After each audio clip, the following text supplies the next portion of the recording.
Hey, all, welcome to my channel. So, episode 6 of season 4 uh, played out to be something where it was really interesting.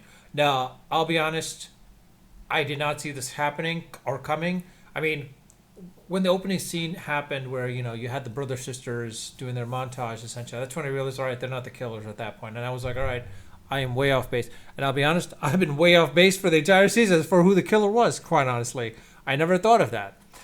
This is what it was. But we now know that basically Dudenoff is, or the character that plays Dudenoff, Griffin Dunn, as we see in the flashbacks, it's looking like he's not actually Dudenoff. He's just a person that killed Dudenoff and took his spot basically, and became a professor and whatnot. So that's what it seems like, because I only feel like it's that because the fact is the brother sister said when Saz was murdered, they were with Dudenoff in his apartment, which means between their college years and up to that moment, the guy that was playing Dudenoff, I mean, unless he changed dramatically, unless he didn't change that dramatically, or there's a close resemblance, I mean, chances are the guy that the professor that was in Dudenoff, aka Chris Griffin Dunn, who's the actor, essentially it shows that he's the killer, and it seems like he killed Dudenoff, the real Dudenoff, and that's the reason why we don't see much about Dudenoff at that point. It's possible that he just not inherited, but more so took his took over his identity after killing him, and then the fact that Saz probably found this out somehow. I don't know how, but it looks like he found this out to the point where it's coming to the realization that it would be a new character has been introduced at that point as well too. Now the real question is, this Dudenoff character basically, is he working alone or is he working with someone else? And it's possible he was working with I forgot her name now, the murderer that basically Charles fell in love with. But this is a case where, as I said, this is a very, very interesting season, much better than season 3. I'll be honest with you, and the fact that a lot of things are getting added along the way. I'd love to see what happens with season 5, but it's more so to the point of this: the fact that we're seeing,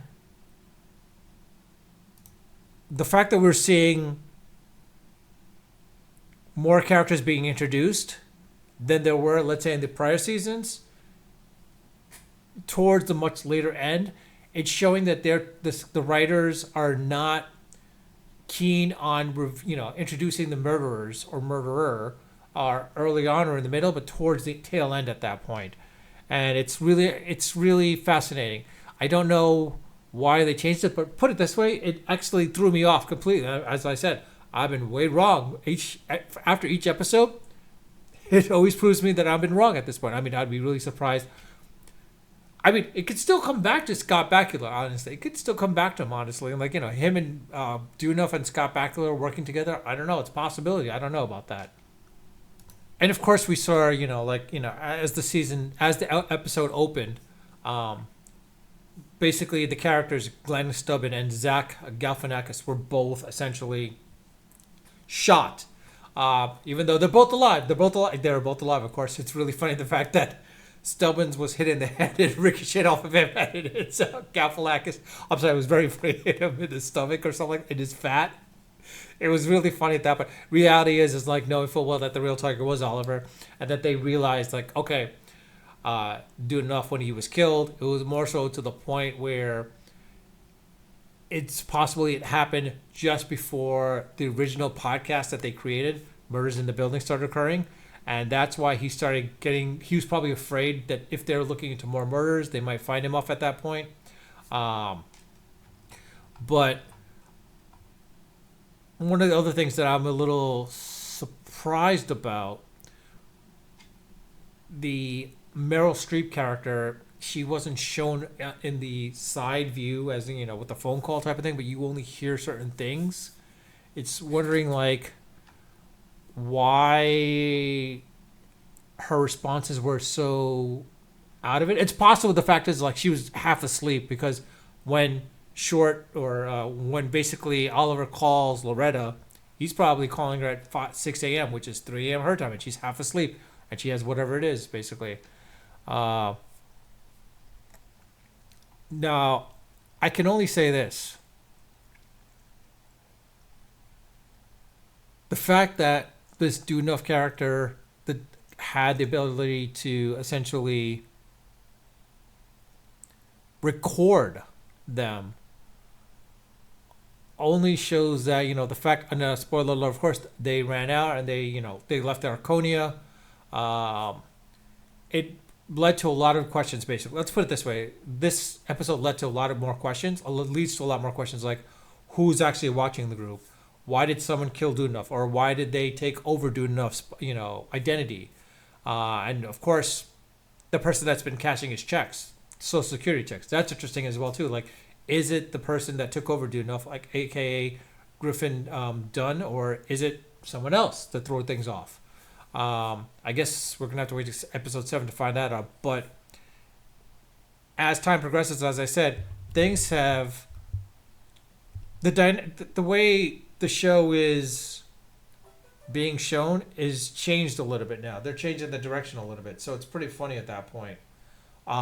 So I'll be interested to see how that works off, and like how the remaining episodes go off, and as well as how season 5 works along the way as well too. I'm hoping season 5 is just as good as season 4, but I'll say this: I hope to see Chevy Chase make a guest appearance somewhere here.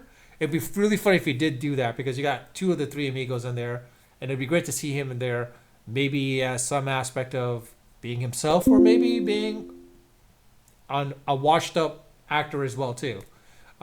Which, I mean, honestly.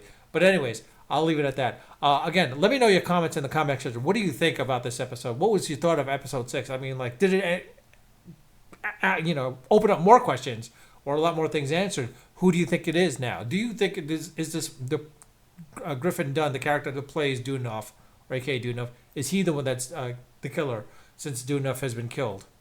And why was he killed? That's the other factor too. I mean, I have a feeling it's all about money as well too. And the real question is, how did Saz figure to hold this out? I'd like to know your thoughts. Again, if you like my video, please hit the like button, as well as I ask, if you haven't subscribed, please hit the subscribe button if possible. I don't know where it's at, but with that, again, I'll leave it at that. Unfiltered, unedited, and of course, always unrehearsed. Until next time.